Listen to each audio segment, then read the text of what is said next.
How we doing, guys? It's another beautiful day in the Cheesy Moon Workshop.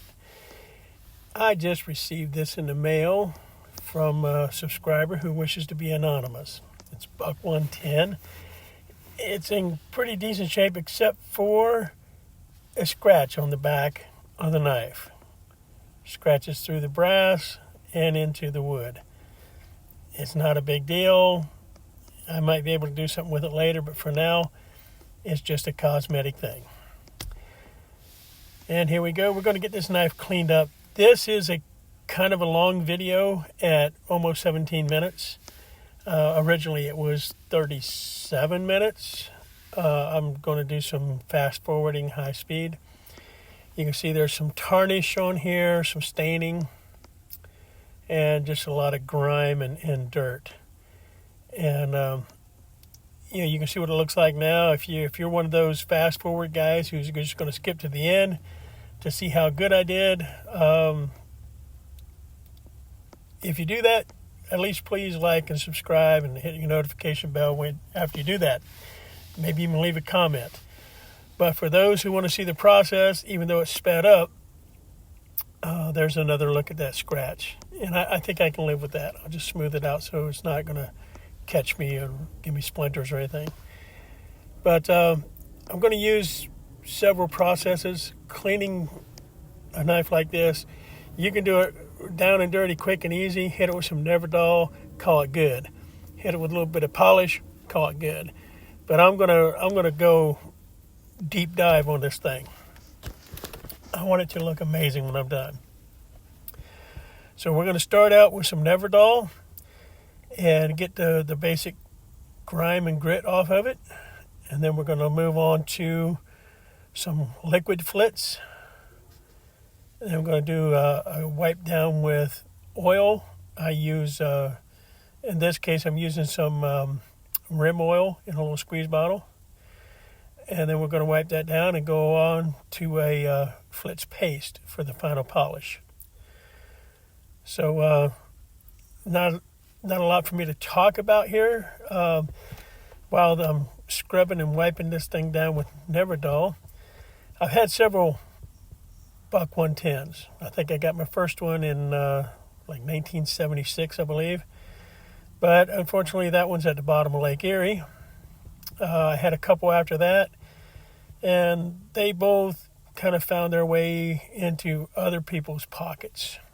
And quite honestly, I haven't found one that's been affordable for me. Look at this. You can see here, Neverdull did a pretty good job of shining that up. Okay. I mean, that's just an initial cleaning, and it's not bad. It doesn't look too bad at all for just a Neverdull cleaning. But I want this thing to gleam. I want it to shine. So we're going to keep on going with some more in-depth cleaning. But like I was saying, I can't afford to spend a lot of money on knives. That's why I'm a thrift store, flea market, yard sale, pawn shop guy. I don't have a very big budget. I was telling Aaron over at 865 Knives, if it costs more than $20, it's probably going to end up staying on the table. That's kind of my budget on my weekends. 20, maybe $30 total. And so I just haven't found the right buck at the right price yet. I mean, I've seen some really beat up, knackered up old war hammers that I didn't want to have to go through the whole process of trying to restore. And, even a brand new one, brand new ones are $40, $50. I just couldn't afford it. But this one here was a great gift. I do appreciate the anonymous donor. This is the liquid flits. It's a lot like the old Brasso tarnish remover. It doesn't have that strong smell or as bad of a smell. Again, just like the paste flits, a little goes a long way.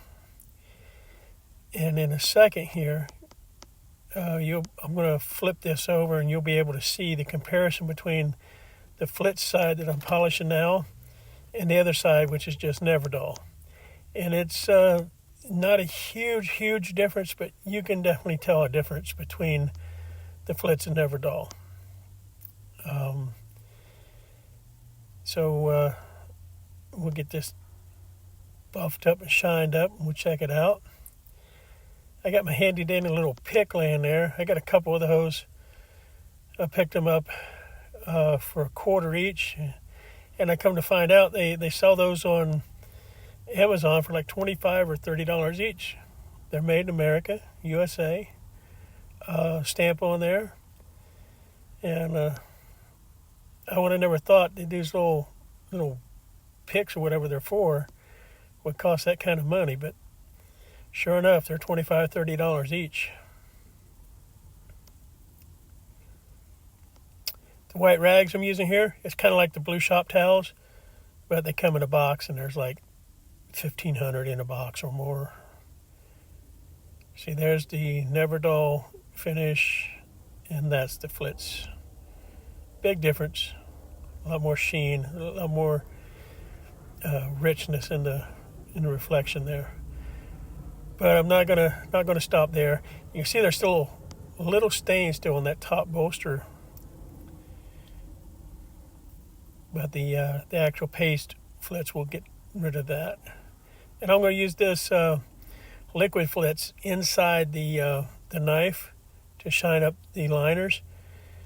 On these knives, I don't want to use sandpaper in there to scar it up, because that just gives more little scratches and places for the tarnish to hide and get started and collect dust.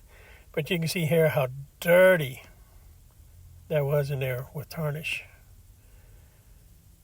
Just as bad as the outside.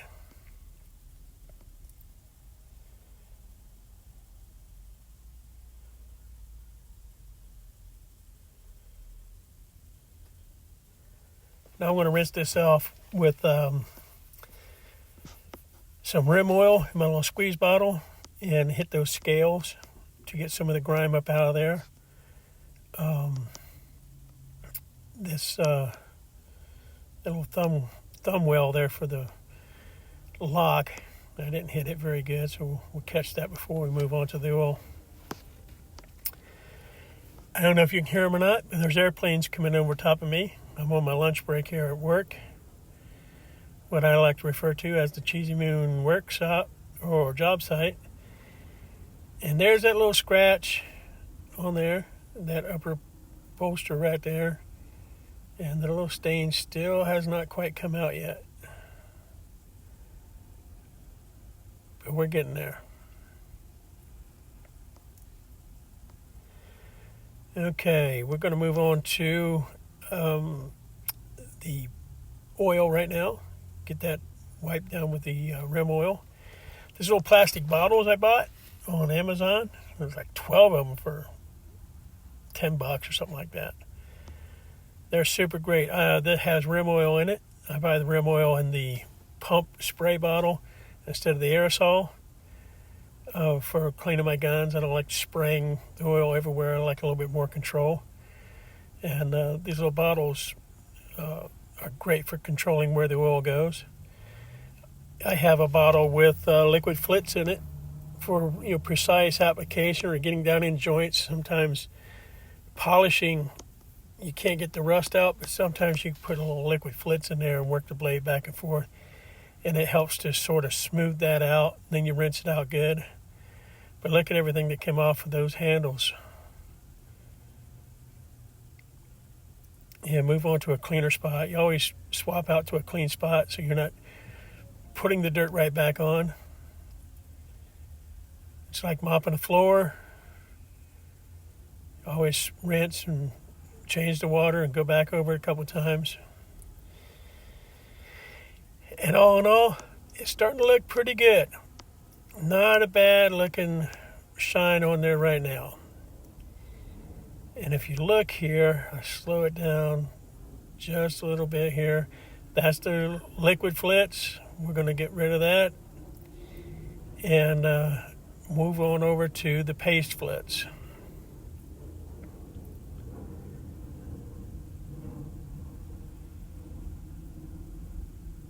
And this is going to be the final polishing pass. As you can see there, that knife already looks amazing. But that right there, there's still some little bit of staining left. That and there's a scratch there. It's probably happened the same time that one on the back happened. But look how much is coming off now with the paste.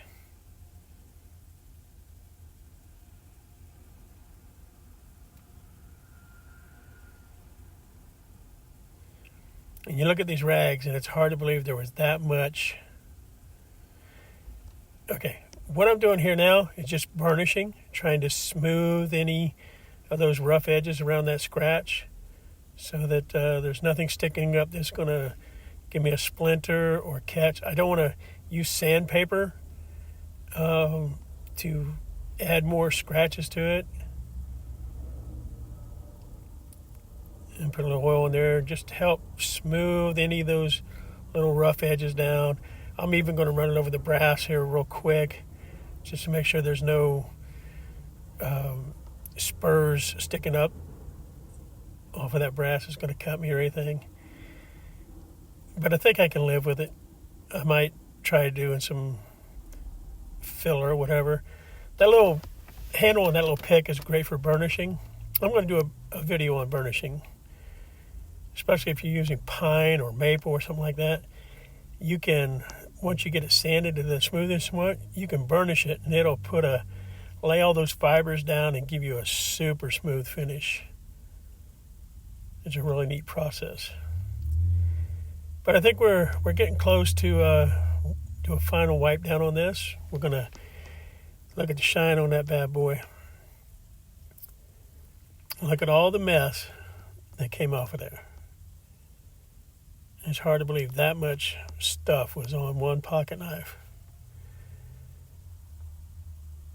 And on my thumbs. It came off. Look here, you're going to see my reflection here. There I am. There was my eyes. So that's pretty close to a mirror finish on that brass compared to what it started out with. And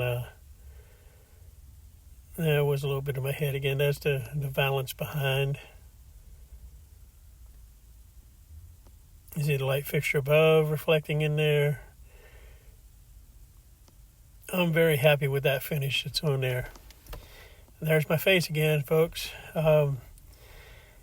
Yeah, and this is going to be a user. It's going to be in my pocket. It's a workhorse. I don't intend to just baby it and put it on a shelf. We'll hold the springs a little bit here, and then we're going to check out the snap. Get some of the stuff put away. There you saw the rim oil. To me, the snap's important on a folder as well. Unfortunately, I had to do a voiceover. It was way too noisy at the house last night to record this. But we're almost there. Another 3 minutes, 2 minutes, whatever. Snap. Good. And then we'll do a snap from a static. Let it creep down until boom. And now this is slowed down just so you can see it travel on its own. That is a good, solid snap on this knife. All right. So this is just about going to do it. It's a beautiful knife. I intend to use it and carry it. You're going to see more of this knife on my channel. As I said before, I love to carry a big knife. And this is going to be my daily carry from now on. We're going to wipe this old sheath down a little bit here. Original Buck 110 sheath. Antique brass, but we'll still clean it a little bit. It's not going to shine. It's not meant to. But we'll clean it up. I wish Buck would make these in the United States as well. The she's are made in Mexico. If you hadn't noticed, there's a little tag on the inside that says made in Mexico. And a lot of American vendors and tradespeople out there, Buck could have it made right here in the United States. It can't cost them that much more. But we get it cleaned up, wipe it down with a little bit of oil, and we're going to call this one about done. I hope you enjoyed the video. I know it was quite long and boring, but I love it. I love the finish you get when you put a little bit of time in it. There's good, there's better, and then there's great. And I prefer the finish on it to be great. So, folks, we're going to wrap up. Please like, subscribe, hit the notification, share this with other knife people, share it with your friends. That really helps to build the channel up. As you can see, this has been carried and used, so I'm going to continue to carry and use it.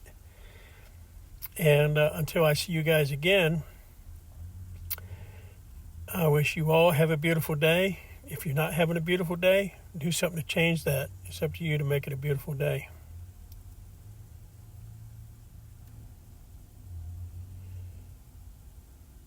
And I got 20 seconds of silence. No. Hey, guys, again, thank you all for watching. We'll see you on the next video. Remember, like, subscribe, and share. Hit the notification bell.